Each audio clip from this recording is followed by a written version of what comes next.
The phone call came at 11:47 p.m. on a Tuesday. "Sarah, I need you to take the kids." My sister Jennifer's voice was breathless and demanding, not asking but telling. "I'm going to the hospital tomorrow for the birth. They'll need to stay with you for at least 2 weeks." I sat up in bed, trying to shake off sleep. "Wait, what?"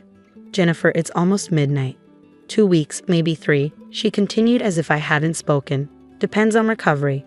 I'm having a C-section, and with 5 kids already, I need rest.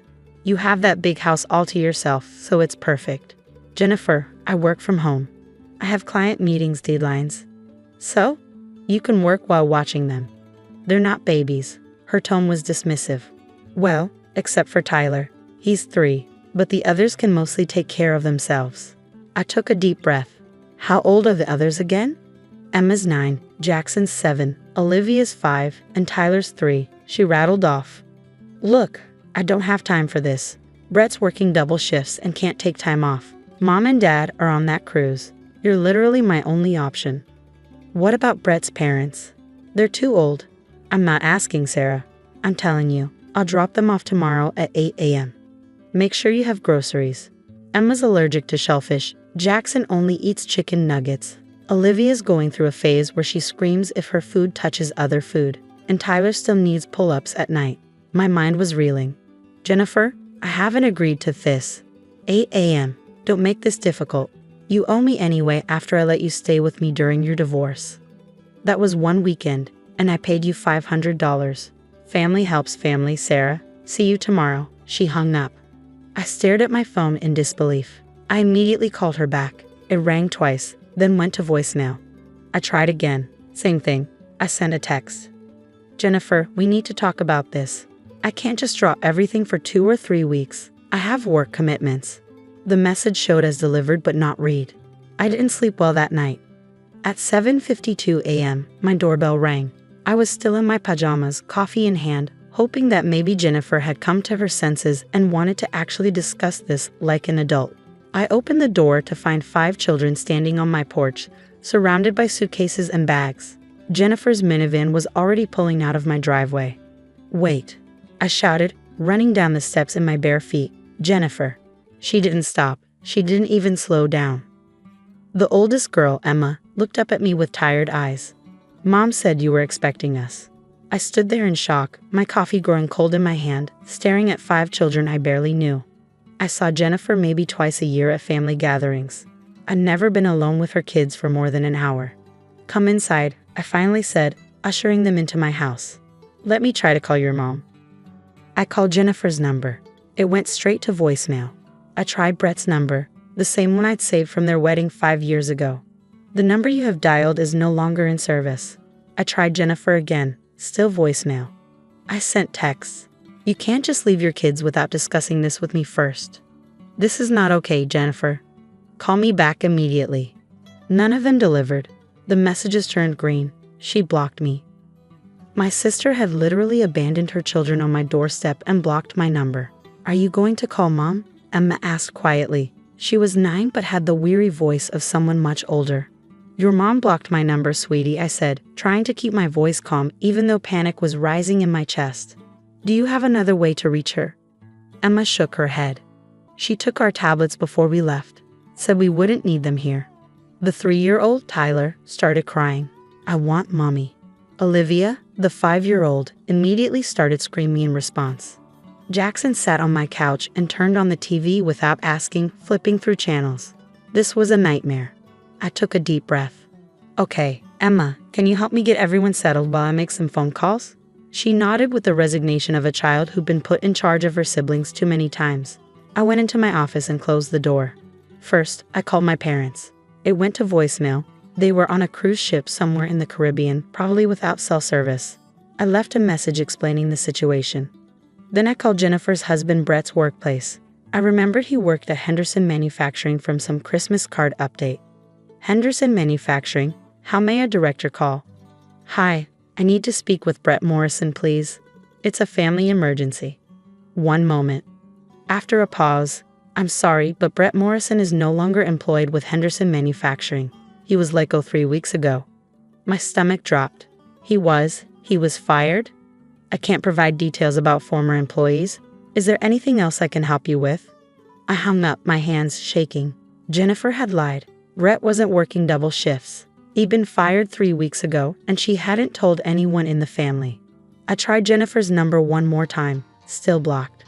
I sat in my office, listening to the chaos outside my door. Tyler crying, Olivia screaming about something, Jackson turning the TV volume up too loud. These children had been abandoned with me based on a lie, without my consent, and I had no way to reach their parents.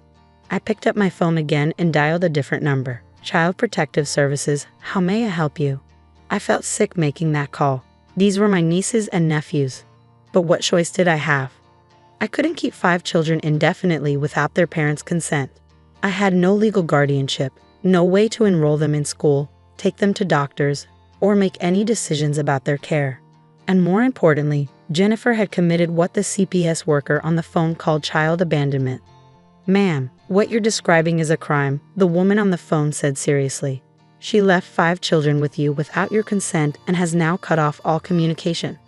Yes, she told me last night she was going to the hospital for a scheduled C-section and needed me to watch them for 2 to 3 weeks. I tried to tell her I couldn't, but she hung up and blocked my number. Then she dropped them off at 8 this morning and drove away. And you have no way to contact her? None. Her phone is blocked. Her husband's old work number doesn't work. She told me he was working double shifts, but I found out he was fired 3 weeks ago. There was a pause. Ms. Martinez, I need you to understand that you're doing the right thing by calling. If you're unable to care for these children and the parents have abandoned them without consent, we need to intervene. Can you keep the children safe until a caseworker arrives? Yes, I said quietly. They're in my living room right now. Someone will be there within 2 hours. In the meantime, make sure they're fed and safe. Do not let them leave the property. After I hung up, I sat in my office for a long moment, feeling like the worst aunt in the world. But what was I supposed to do? Keep 5 children I hadn't agreed to watch, with no legal authority, no way to contact their parents, and no end date. I went back to the living room. Emma was trying to get Tyler to stop crying, while Olivia had escalated to a full tantrum about wanting her tablet. Jackson had found my kitchen and was pulling things out of the pantry. Everyone stop, I said loudly. They all froze, even Olivia mid-scream. Emma, thank you for trying to help with Tyler. Jackson, please put everything back in the pantry. We'll make breakfast together in a minute. Olivia, I don't have tablets here, but I do have coloring books. Would that help? Olivia sniffled and nodded. For the next hour and 45 minutes, I did my best. I made pancakes, which Jackson wouldn't eat because they weren't chicken nuggets. I set up coloring books for Olivia. I let Emma turn on a kids show for Tyler. I cleaned up 3 separate spills and broke up 2 arguments. I was exhausted, and it hadn't even been 3 hours. When the doorbell rang at 10:23 a.m., I felt both relieved and guilty. Children, stay in the living room, please, I said, opening the door to find a woman in her 40s with a kind face and a professional demeanor. Ms. Martinez? I'm Linda Chen from Child Protective Services. What followed was the most uncomfortable 2 hours of my life. Linda asked the children questions, gentle ones, appropriate for their ages. She asked me questions. She documented everything. The children appear healthy and well cared for, Linda said finally, speaking to me privately in my kitchen while another CPS worker supervised the kids. But you're right that this situation constitutes abandonment. You had no agreement to care for these children, and the mother has cut off all contact. What happens now? I asked. We'll continue trying to reach the parents. We'll check hospitals for any record of Jennifer Morrison being admitted. But in the meantime, the children will need to be placed in emergency foster care. All of them together? I asked, my heart breaking. We'll do our best, but finding a foster home that can take 5 children on short notice. She trailed off, and I understood. They'd probably be split up. Wait, I heard myself say. What if I agree to be their temporary placement? Just until you find their parents? Linda looked at me carefully. Ms. Martinez, you said you couldn't care for them. I said I hadn't agreed to care for them without notice or consent. I corrected. But if it's the difference between them being together or split up between strangers, I'll do it. Temporarily. Until Jennifer is found. It would require an emergency placement agreement, a home inspection, and you'd need to understand that if the parents aren't located within 72 hours, we'll need to pursue more formal arrangements. I understand. By 1 p.m., I had signed papers making me the emergency foster placement for my 5 nieces and nephews. Linda had inspected my home, provided me with emergency resources, and left with promises to update me daily on the search for Jennifer. The children were quiet after CPS left. Even Jackson had stopped his constant channel surfing. "Are we going to live here now?" Olivia asked in a small voice. "For now," I said honestly, "until we find your mom and dad." "Mom's probably at the hospital having the baby," Emma said, but her voice was uncertain. "She'll call soon. She always comes back." That phrase, "she always comes back," made my stomach turn. How many times had Jennifer done something like this before? I spent the rest of the day setting up bedrooms. Emma and Olivia would share my guest room. Jackson would take my office. I'd work from the dining room. Tyler would sleep in a toddler bed in my room until I could get proper furniture. I ordered groceries online with every child-friendly food I could think of. By 8 p.m., all 5 children were bathed and in pajamas I'd bought during a quick Target run. They were settled in front of a movie, and I was in my kitchen trying not to cry into my wine glass when my phone rang. Unknown number. "Hello. Sarah." It was Jennifer's voice, cold and angry. "What the hell did you do?" "What did I do?" I repeated incredulously. "Jennifer, you abandoned your children on my doorstep and blocked my number." "I didn't abandon them. I left them with family. And now I have CPS calling me, threatening to take my kids away. You left 5 children with me without my agreement, lied about your husband working, blocked all communication, and disappeared." My voice was rising. "What did you think would happen? I thought you'd help me. I thought you'd be a good sister." "Being a good sister doesn't mean accepting illegal child abandonment, Jennifer. You could go to jail for what you did." There was silence on the other end.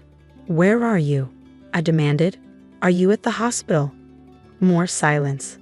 "Jennifer, answer me. Did you even have the baby?" "I'm not pregnant," she finally whispered. I felt the world tilt. "What?" "I'm not pregnant." I lied. "Why?"